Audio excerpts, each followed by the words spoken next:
Hello and welcome back to Luxuries Outdated. We're going through the various different home conversions of Outrun at the moment, and over the last couple of days I've looked at the Commodore 64 version, which mightn't look brilliant but was nice and fast. We looked at the Spectrum version, which is the opposite. It looks absolutely fantastic but a little bit slow.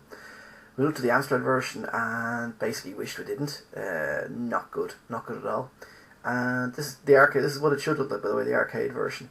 So today we're firing up the Atari St, and we're going to what we're going to do is a combination of looking at it on a live ST, and then we're going to switch to an emulated version because it's just a lot easier to see. But yep, there we go. Now here's the thing: I actually have an Atari St. That's my hand there loading up the game, and I have an original copy of Outrun. The problem is that the disc was corrupt. So what we ended up having to do was basically download an image of a copy of Outrun for the Atari St and recopy it onto the disc. The problem is the only versions of anything you can get these days are cracked ones. This is cracked by a cracking crew called Automation. So there's actually a copy of Outrun and a copy of Barbarian on that. So it's kind of in a weird position that I'm actually having to use a pirate copy of something that I already own. But unfortunately, this is what happens really when you do with retro stuff. There we go, nice Outrun loading screen, and see if we can do something here. Yeah, there's a little menu up the top there, so you can do things like pick audio and video. I think there's a demo actually built into this as well, so we're going to have a quick look now, see if we can get that up. Yeah, there we go. So it's not bad. The graphics aren't too bad, but they're a bit of a flip. What we'll do is we'll switch over to the emulated version. I'm using a program called Saint, which is actually pretty good. So there we go. Now a bit of the music there in the background. So as you can see, it's kind of already. It reminds me a bit of the Amstrad version. It's like a combination of the Amstrad and the Commodore one. There we go. So restart this here for you. Now the odd thing is every time you restart it and every time you crash, the music switches. So it switches between Magical Sound Share and Passing Breeze. So yeah, as I was saying, its graphics aren't bad. They're kind of a bit blocky considering the ST was a good 16-bit machine. I would have expected them to look a bit better.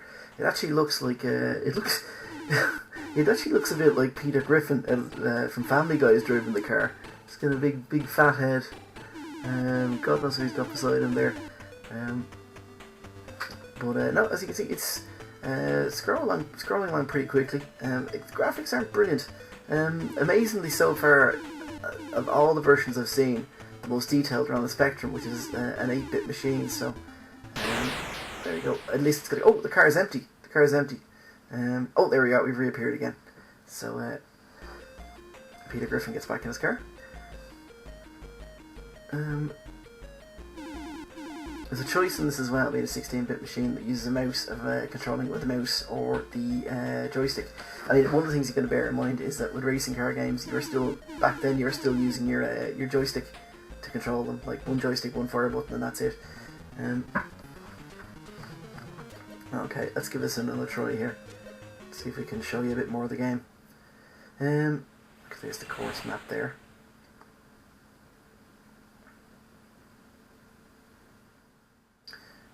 So let's just go in and do a restart.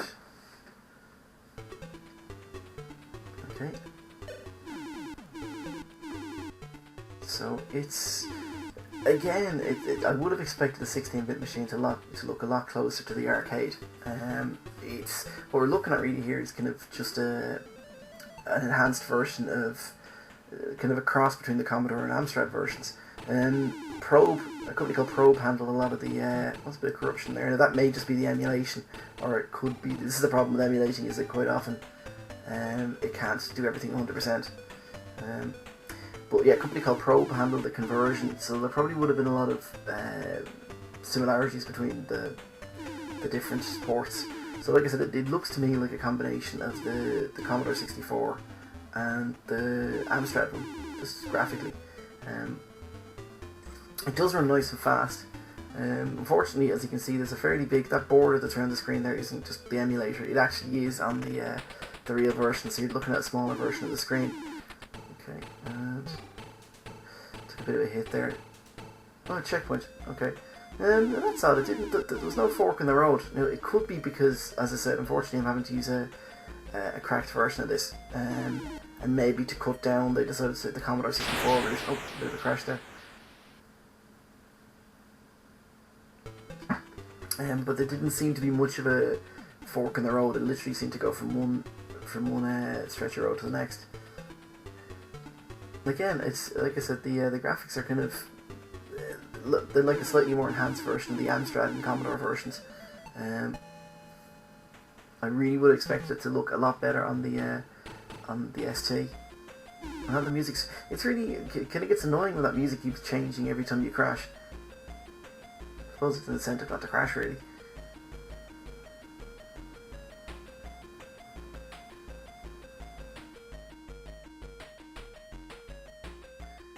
It's I'm playing here with the joystick. As I said, you could use the mouse as well, so you've maybe it feels slightly closer to the arcade. Hopefully now in the course of these, oh there you go. Again, there's no fork in the road unless you just push left or push right, but it's kind of a bit odd considering everything where the Commodore 64 actually had the forks. I find it very hard to even see this, or it's got a very mustardy brown coloured here. It's very hard to actually see where the road ends. Hopefully in the course of these reviews rather, I'm going to be trying to I'm going to be looking at maybe the Sega Saturn version, and we can get my hands on it. I also hopefully will get a chance to actually run the original via emulation, the actual original arcade version, and hopefully if I'm doing that I'll get a nice steering wheel for it as well, and maybe a bit of a nice setup to do it with rather than using a joystick. And again, those cars look very flat. I really would have expected something a lot better from the ST. It plays, like I said, it does play nice and fast, but I would have expected to see something that looked a lot more like the arcade.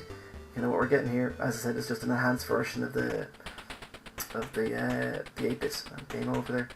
So again, it's good, but I would have expected, given the power of the machine, something a bit better.